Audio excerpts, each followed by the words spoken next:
India market invest মাইন্ডসেটে আপনাদের স্বাগত। যা চ্যানেল নতুন এসেছেন তাদেরকে হলো প্লিজ চ্যানেলটাকে সাবস্ক্রাইব করবেন, লাইক করবেন, বেল আইকনটা প্রেস করবেন, তার সাথে অল বাটনটা প্রেস করবেন, নোটিফিকেশন সঙ্গে সঙ্গে আপনাদের কাছে গিয়ে পৌঁছাবে।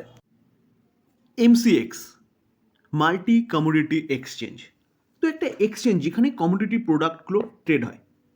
তো এই এমসিএক্স আজকের দিনে যথেষ্ট ভালো মুভমেন্ট দেখিয়েছে, কারণ আজকের দিনে কিন্তু এমসিএক্সকে নিয়ে একটা ব্যাপক বড় নিউজ পাওয়া যাচ্ছে।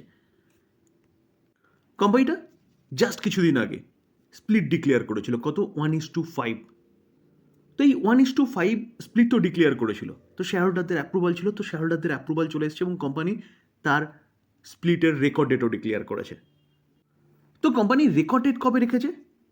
দেখুন, রেকর্ড ডেট রেখেছে 2রা জানুয়ারি। আজকে কত তারিখ? আজকে 18ই জানুয়ারি। তো জানুয়ারি 2 তারিখে কোম্পানি তার রেকর্ড ডেট রেখেছে কিসের? 1:5 রেশিওতে স্প্লিট দেওয়ার জন্য। অর্থাৎ ফেস ভ্যালু 10 ছিল, সেই ফেস ভ্যালু কী হতে চলেছে? 2। অর্থাৎ যার কাছে একটা শেয়ার আছে সে কিন্তু 5টা শেয়ার পেতে চলেছে। তো যারা বাই করেছেন তারা তো এই স্প্লিটের লাভ তুলতে পারবেনই, আর যারা এখনও বাই করেননি তারা কিন্তু যদি স্প্লিট নিতে চান তাহলে জানুয়ারি 2 তারিখের আগে বাই করতে হবে। তবে ডিসক্লেমার দিয়ে রাখি স্যার, কোনো কোম্পানি স্প্লিট দিচ্ছে মানে এই নয় যে কোম্পানি ব্যাপক কিছু দিয়ে দিচ্ছে। স্প্লিট দেওয়া মানে এটাই যে প্রাইস অনেকটা বেড়ে গেছে, সেই প্রাইসকে স্প্লিট দিয়ে কী করা হচ্ছে? কমানো হচ্ছে। তো সেই জায়গায় দাঁড়িয়ে স্প্লিট হয়ে যাওয়ার পরেও কিন্তু আপনি আরামসে বাই করতে পারেন, এবং ভ্যালু এখন 10,000 সামথিং চলছে, তো 5 দিয়ে ভাগ করলে যা হবে 2,000 সামথিং হয়ে যাবে।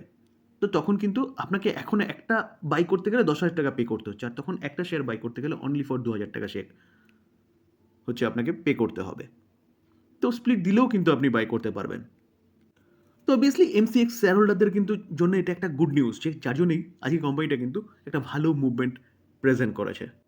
স্যার, রিসেন্টলি টাটা মোটর ডিমার্জ হয়েছে, এবং ডিমার্জ হয়ে টাটা মোটর প্যাসেঞ্জার ভেহিকলস এবং টাটা মোটর কমার্শিয়াল ভেহিকলস। তো টাটা মোটর কমার্শিয়াল ভেহিকলস আজকের দিনে কিন্তু যথেষ্ট ভালো মুভমেন্ট প্রেজেন্ট করেছে। তো কী নিউজ পাওয়া যাচ্ছে এই কোম্পানিটাকে নিয়ে? বলতে পারেন কি গুড নিউজ পাওয়া যাচ্ছে। তো টাটা মোটর প্যাসেঞ্জার ভেহিকলস দেখলে দেখা যাবে 5% মতন একটা ভালো আপসাইড মুভমেন্ট প্রেজেন্ট করেছে, যেখানে জেপি মর্গান এবং বোফা মানে ব্যাংক অফ আমেরিকা এই কোম্পানিটাকে নিয়ে বুলিশ, এবং টার্গেটকে তারা কিন্তু বাড়িয়েছে। তো জেপি মর্গান দিগ্গজ গ্লোবাল ব্রোকিং হাউস, তারা কি বলছে টাটা মোটর কমার্শিয়াল ভেহিকলসকে নিয়ে?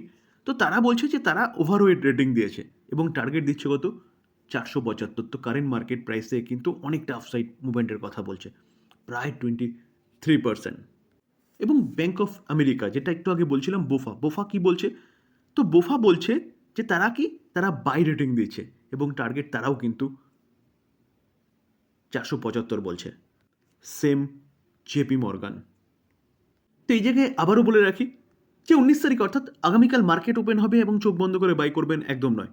নিজে ভালো মতো অ্যানালাইসিস করবেন, নিজের রিস্ক বুঝবেন, তারপরে গিয়ে বাই করবেন। কারণ স্যার আপনার কষ্টের টাকা, আমি জাস্ট ইনফরমেশনগুলো আপনার সাথে শেয়ার করছি বা আপনাদের সাথে শেয়ার করছি মাত্র। ইন্ডিগো, স্যার আমাদের যতগুলো এয়ারলাইন কোম্পানি আছে না আমাদের ইন্ডিয়ার মধ্যে, তার মধ্যে নাম্বার 1 কোম্পানি হচ্ছে ইন্ডিগো। টোটাল এয়ার ট্রাফিকের 64% মার্কেট শেয়ার নিয়ে বসে আছে কে? এই ইন্ডিগো ডোমেস্টিক মার্কেট।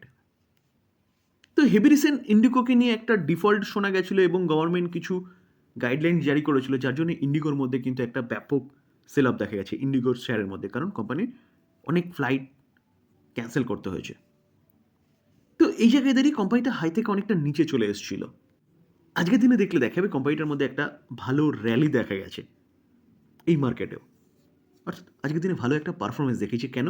কারণ কোম্পানির সিইও কি বলছে যে যা খারাপ সময় ছিল সব কিছু শেষ হয়ে গেছে, অর্থাৎ যা যা খারাপ হয়েছে হেভি রিসেন্ট সেটাকে তারা শর্ট আউট করে ফেলেছে। তো এই কারণে কিন্তু ইন্ডিগোর মধ্যে একটা ভালো রিলিফ র্যালি দেখা গেছে, কারণ সিইও বলছে।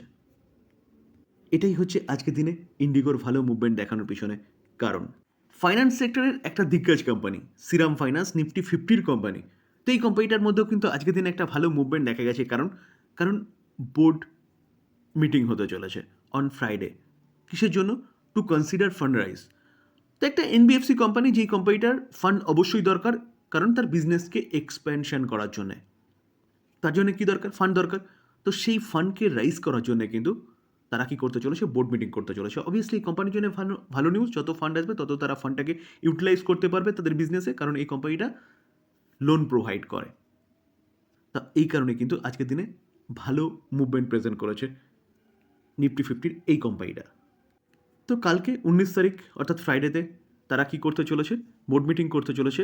সেদিনকে আমরা জানতে পারবো যে কী প্রসেসে তারা এই শেয়ারটাকে তারা বা ফান্ড তুলবে। তবে শোনা যাচ্ছে কি যে কি জাপানের একটা কোম্পানি, নাম কি, জাপান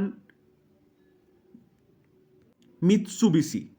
তো এই ফাইন্যান্সিয়াল কোম্পানিটা কিন্তু বলতে পারেন যে স্টেক অ্যাকোয়ারের কথা বলছে বা প্ল্যানিং করছে শ্রীরাম ফাইন্যান্সের।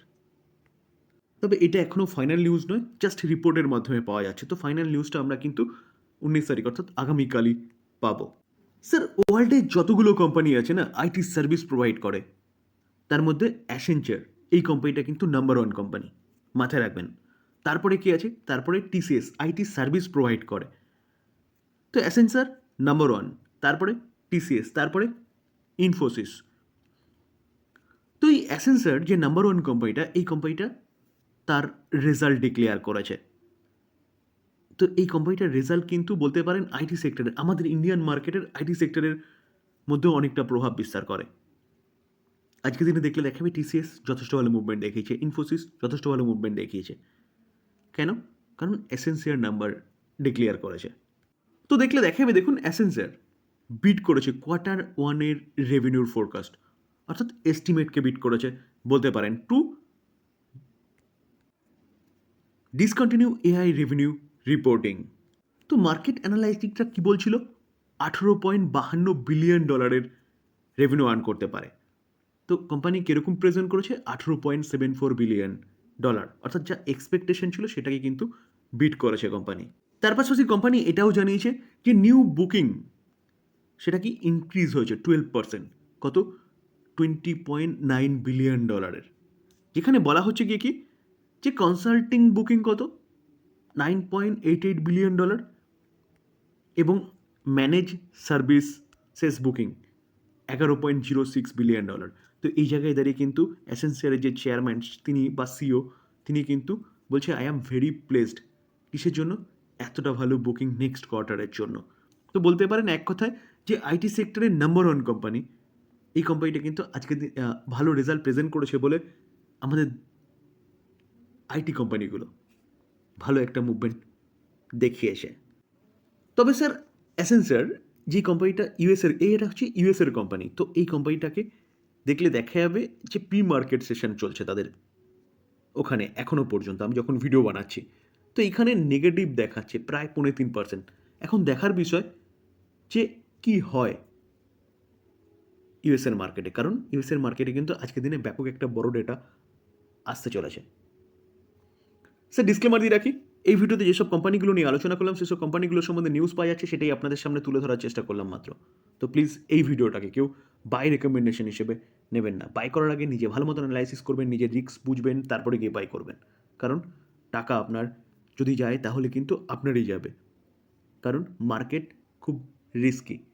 তো এই জায়গায় দাঁড়িয়ে ভালো মতন রিস্কটাকে বুঝে নিয়ে তারপরে ইনভেস্টমেন্ট করার কথা চিন্তাভাবনা করবেন। থ্যাংক ইউ, ভালো থাকবেন।